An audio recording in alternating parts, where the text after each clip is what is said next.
bulrushers.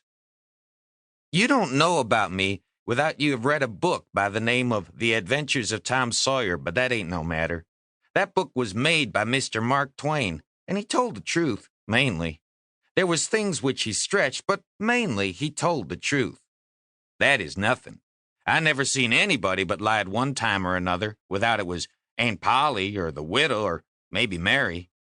Aunt Polly, Tom's Aunt Polly she is, and Mary and the widow Douglas is all told about in that book, which is mostly a true book, with some stretchers, as I said before.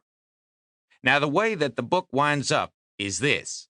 Tom and me found the money that the robbers hid in the cave, and it made us rich. We got $6,000 apiece, all gold. It was an awful sight of money when it was piled up. Well, Judge Thatcher, he took it and put it out at interest, and it fetched us $1 a day apiece all the year round, more than a body could tell what to do with.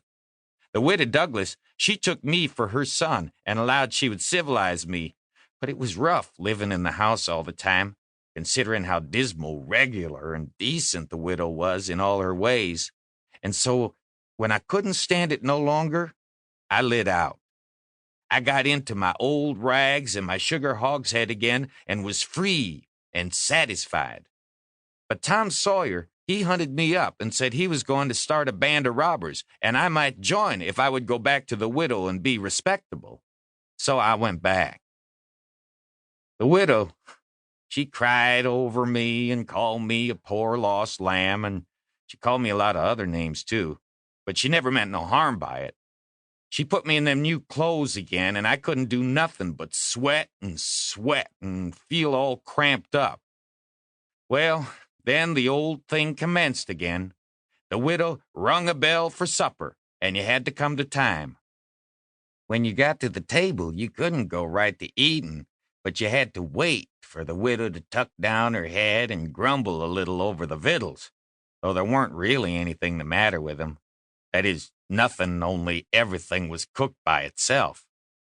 In a barrel of odds and ends, it's different. Things get mixed up and the juice kind of swaps around and the things go better.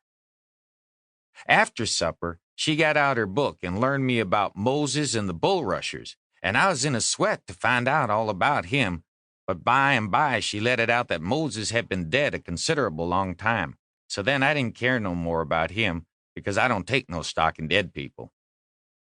Pretty soon, I wanted to smoke and asked the widow to let me, but she wouldn't. She said it was a mean practice and wasn't clean, and I must try not to do it anymore. That is just the way with some people. They get down on a thing when they don't know nothing about it. Here she was bothering about Moses, which was no kin to her and no use to anybody being gone, you see, yet finding a power of fault with me for doing a thing that had some good in it. And she took snuff, too. Of course, that was all right, because she done it herself. Her sister, Miss Watson, a tolerable slim old maid with goggles on, had just come to live with her and took a set at me now with a spelling book. She worked me middlin' hard for about an hour, and then the widow made her ease up. I couldn't stood it much longer. Then for an hour it was deadly dull, and I was fidgety. Miss Watson would say, "Don't put your feet up there, Huckleberry," and "Don't scrunch up like that, Huckleberry, set up straight." And pretty soon she would say, "Don't gap and stretch like that, Huckleberry. Why don't you try to behave?"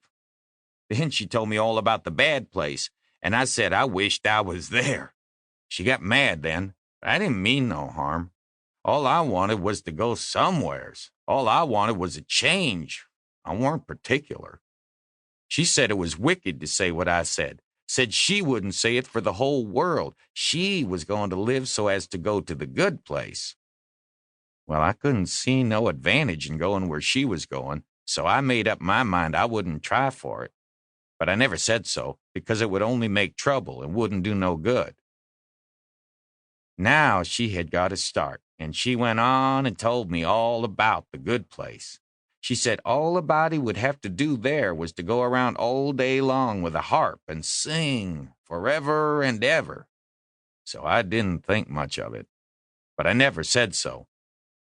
I asked her if she reckoned Tom Sawyer would go there.